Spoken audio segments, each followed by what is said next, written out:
एक ओंकार सतनाम करता पुरख निर्भव निर्वैर अकाल मूरत अजूनी सैभं गुर प्रसाद। अंग 17वां। श्री राग महला पहला। आवहो भैणे गल मिलहे अंक सहेलड़िया। हे सत्संगत में मिल बैठने वाली बहनों एवं मित्रों, आओ प्रेम पूर्वक इकट्ठे होकर सत्संगत में उस पति प्रभु की बातें करें। मिलके करें कहानियां समरथ कंत किया। आओ मिल बैठकर उस पति प्रभु की बातें करें जो सर्वशक्तिमान है, जो समर्थ है और जो सर्वशक्तिमान है। साचे साहिब सब गुण अवगुण सब असाहा। उस नित्य स्वामी में सभी गुण ही गुण हैं। उस सच्चे साहिब में सच्चा क्या है? जो नित्य ही नवीन है, जो कभी पुराना होता ही नहीं, जिसका रूप कल भी वैसा था, आज भी ऐसा है और कल भी ऐसे रहेगा। तो उस नित्य स्वामी में सभी गुण ही गुण है। साचे साहिब सब गुण अवगुण सब असाहा। परंतु उससे बिछड़कर हम अपने में सभी अवगुण पैदा कर लेते हैं। उस स्वामी प्रभु में गुण ही गुण है, क्योंकि हम उससे बिछड़े हुए हैं। तो उससे बिछुड़कर हम अपने में अवगुण ही अवगुण पैदा कर लेते हैं। उस सच्चे प्रभु में गुण ही गुण है, सभी अवगुण हम में हैं। करता सबको तेरे जोर एक शब्द विचारिए, जा तू ता क्या हो रहा। हे करता प्रभु, प्रत्येक जीव तेरे आदेश के अंतर्गत ही है। सारी सृष्टि तेरे हुक्म के अंतर्गत है, तेरे आदेश के, तेरे नियम के अंतर्गत है। सूरज चांद सितारे पहाड़ नदियां जीव जंतु सब देख लो एक नियम में बंधे हुए। पूरा ब्रह्मांड एक नियम में बंधा हुआ। जरा सी कोई मनमानी होती है ना कि उथल पुथल हो जाती है। लैंडस्लाइड जरा सी हलचल हुई उसमें विनाश ही विनाश। जरा सी धरती डगमगाती है, कहीं कोई उसका एक हिस्सा भी भूकंप आता है तो देखो कितना विनाश होता है। सब कुछ उसके नियम में है, उसके आदेश में है। प्रत्येक जीव तेरे आदेश के अंतर्गत ही है। एक बात ही विचारणीय है कि यदि तू हमारा रक्षक है तो अन्य कोई हमारा क्या बिगाड़ सकता है। एक शब्द विचारिए, जा तू ता क्या हो। जब तू हमारा रक्षक है तो अन्य हमारा कोई क्या बिगाड़ सकता है। रहाओ जाए पुछो सुहागणी, तुसी रावया किनी गुणी। हे सत्संगी बहनों, बेशक जाकर किसी सुहागन से पूछ लो। सुहागिन कौन है? अब हम ये कह रहे हैं कि जीव आत्मा स्त्री है और वो प्रभु उसका पति है। तो अब सुहागन कौन हुई? जिसने उस प्रभु पति को पा लिया है, जिसका मिलाप उससे हो गया है, वो सुहागन है। जो उससे बिछड़ी हुई है, जिसने उसको पाया नहीं है, जो उससे दूर है, जो बाहरी श्रृंगार तो कर रही है लेकिन एक्चुअल में उसने अपने पति को पाया नहीं है, वो दुहागन है। तो क्या कह रहे हैं गुरु महाराज? हे सत्संगी बहनों, बेशक जाकर किसी सुहागन, सुहागन कौन? जिसने प्रभु को पा लिया है, उसको पूछ लो कि तुमने किन गुणों से प्रभु मिलाप प्राप्त किया है। ऐसे कौन से गुण हैं तुम में जिससे तुमने प्रभु का मिलाप प्राप्त किया है? वो क्या गुण बताएंगी? सहज संतोख सिगारिया, मिठा बोलनी। यही पता चलेगा जब उनसे पूछा जाएगा कि उन्होंने स्थिरता, सहजता, मन को स्थिर करके, स्थिरता से, हलचल नहीं है ज्यादा, मोह माया में विचलित नहीं है, अपने अंतर मन में स्थिर हो गई है। स्थिरता जिसको हम सहजता भी कहते हैं, संतोष मीन्स संतुष्टि, एवं मीठे बोलों से अपने जीवन का श्रृंगार किया हुआ है। ये वो गुण है। पिर रिसालू तांग मिले, जा गुर का शब्द सुनी। वह आनंददायक प्रभु, पिर रसालू, आनंददायक प्रभु, वह आनंददायक प्रभु रूपी पति तब ही मिलता है जब गुरु के उपदेश को ध्यान पूर्वक सुना जाए।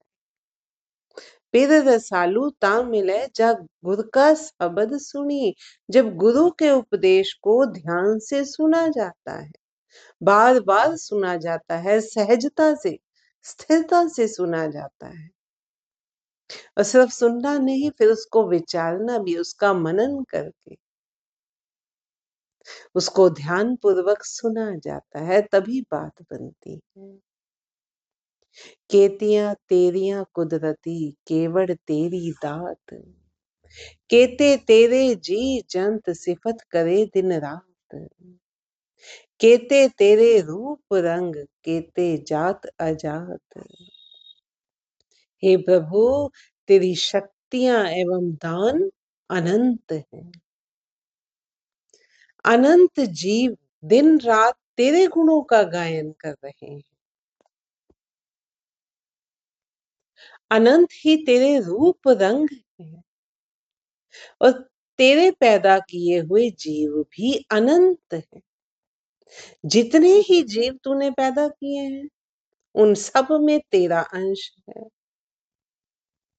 और वो सब जीव फिर तेरा ही रूप है, क्योंकि उनमें तेरा अंश है। अनंत ही तेरे रूप रंग है, एवं तेरे पैदा किए हुए जीव भी अनंत है, जिनमें से कोई तो तथाकथित ऊंची और कोई तथाकथित नीची जातियों से संबंधित रखता है, जिसको हम कह देते हैं ना कि कोई ऊंचा है, कोई नीचा है। ये हमारी बनाई हुई उसका डिवीजन है। उस परमात्मा ने तो सबको एक जैसा बनाया, उसी का जो कीड़ी में उसका अंश जितना है, उतना ही अंश उसका हाथी में भी है, जिसमें से कोई तो ऊंचा और कोई नीचा है। केते तेरे रूप, केते रंग, केते जात अजात, सच मिले सच उपजे, सच में साच समाए। सुरत होवे पत उगवे, गुर बचनी भव खाए, नानक सच्चा पात साहू, आपे लय मिलाए। हे नानक, यदि व्यक्ति सुमिरन के माध्यम से सदा स्थिर प्रभु में लीन रहे, सुमिरन के माध्यम से बार बार उसका सुमिरन करके सदा स्थिर प्रभु, जो प्रभु सदा स्थिर है, उस प्रभु में लीन रहे, तो उसे परमात्मा मिल जाता है, उसे उस प्रभु का ज्ञान, उस परमात्मा का ज्ञान हो जाता है, उसे वो परमात्मा मिल जाता है। दरअसल परमात्मा उसी के हृदय में से प्रकट हो जाता है। हम कहते हैं ना कि परमात्मा मिल गया, मिल गया वो कहीं बाहर नहीं मिलने वाला। दरअसल वो उसके हृदय में से ही प्रकट हो जाता है। वो उसको जो अंश हम कहते हैं ना परमात्मा का हमारे अंदर है, उसके और आत्मा के बीच में, मतलब मन और आत्मा के बीच में, ये कह लो। आत्मा तो हम कहते हैं ना कि परमात्मा का अंश है। उसमें एक पर्दा आया हुआ है, पर्दा पड़ा हुआ है, बहुत महीन सा पर्दा है। वो कौन सा पर्दा है? वो माया का पर्दा है। उस माया के पर्दे के कारण जीव उस परमात्मा को खोज नहीं पाता, उसमें लीन नहीं हो पाता, उसका उसको पता ही नहीं चलता। तो जब आप स्थिर होते हो, जब आप स्थिर अवस्था में बैठते हो, मन भटकना शुरू हो गया, तब जब आप अंतर्मुखी हो जाते हो, बाहर संसार की ओर से मुंह मोड़कर जब अंतर्मुखी हो जाते हो, अपने मन में खोजते हो, स्थिरता से, किसी हठकर्म से नहीं होगा, सहजता से होगा, धीरे धीरे होगा। जब आप अंदर अपने मन में खोजने लगते हो, विचार धीरे धीरे शांत होने लगते हैं, तब उस आत्मा और परमात्मा का मिलन होता है। तब जो ये कह रहे हैं ना कि हृदय में वो परमात्मा प्रकट हो जाता है, या ये कहते हैं कि परमात्मा मिल जाता है, वो बाहर नहीं, वो आपको अंदर प्रकट हो जाता है। आप उसके उस रूप को पहचान पाते हो। उसकी सुरती परमात्मा में लीन रहती है और उसे आदर प्राप्त होता है। सच मिले, सच उपजे। जब सच सदा स्थिर प्रभु में लीन बने रहते हो, तो वो सच जो है हमारे अंदर उपजता है, मीन्स प्रकट होता है। सच में है साच समाए, फिर जीव की सुरती परमात्मा में लीन हो जाती है, उसी में ही समा जाती है और उसे आदर प्राप्त होता है। सुरत होवे पत उगवे, जब लीनता हो गई, पत मीन्स सम्मान प्राप्त होना, पत उगवे गुरु बचनी भव खाए। गुरु के वचनों को जीवन में ढाल कर, तभी कह रहे हैं कि वचनों को सुनना, उनका मनन करना और उसको आचरण में भी लाना है। गुरु के वचनों को जीवन में ढाल कर वह संसारिक भय को समाप्त कर लेता है। जो संसारिक भय है ना हमारे, वो समाप्त हो जाते हैं। कितनी ही तरह के संसारिक भय हैं। जब हमें अंदर हमने परमात्मा को खोज लिया, फिर ये संसारिक भय समाप्त हो जाते हैं। वह संसारिक भय को समाप्त कर लेता है और वह सदैव स्थिर, सम्राटों का भी सम्राट प्रभु उसे अपने में ही लीन कर लेता है। पहला कदम आपको ही बढ़ाना पड़ेगा, हमें ही बढ़ाना पड़ता है। धीरे धीरे हम स्थिरता हासिल करेंगे, मन के विचारों को टालेंगे, है ना, मन को स्थिर करेंगे।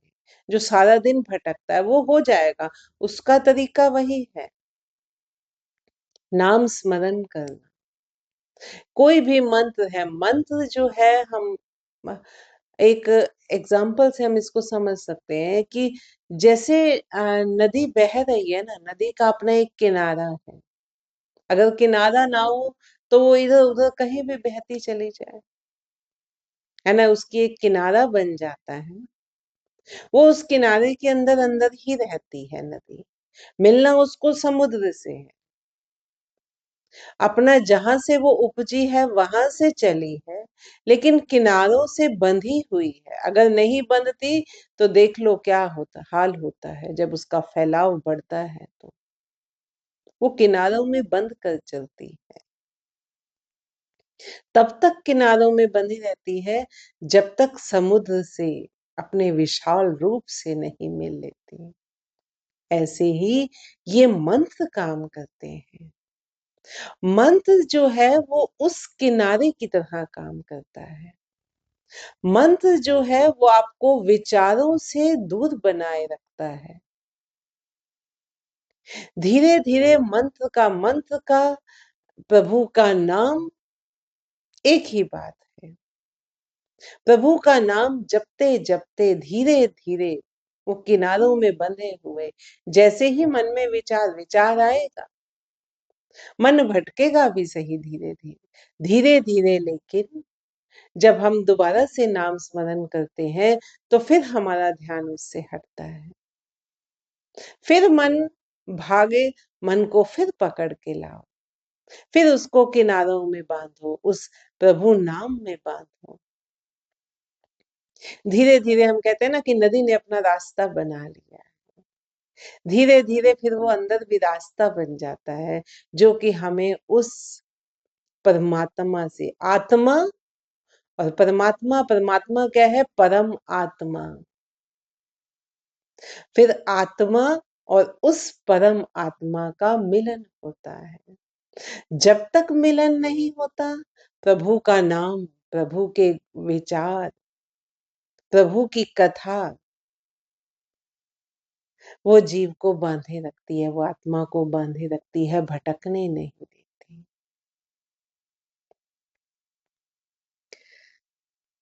तो गुरु के वचनों को जीवन में ढालकर वह संसारिक भय को समाप्त कर लेता है, विचारों से शांत हो जाता है और सदैव स्थिर सम्राटों का भी सम्राट जो प्रभु है, उसे अपने में ही लीन कर लेता है। नानक सच्चा पात साहो, आपे लय मिलाए।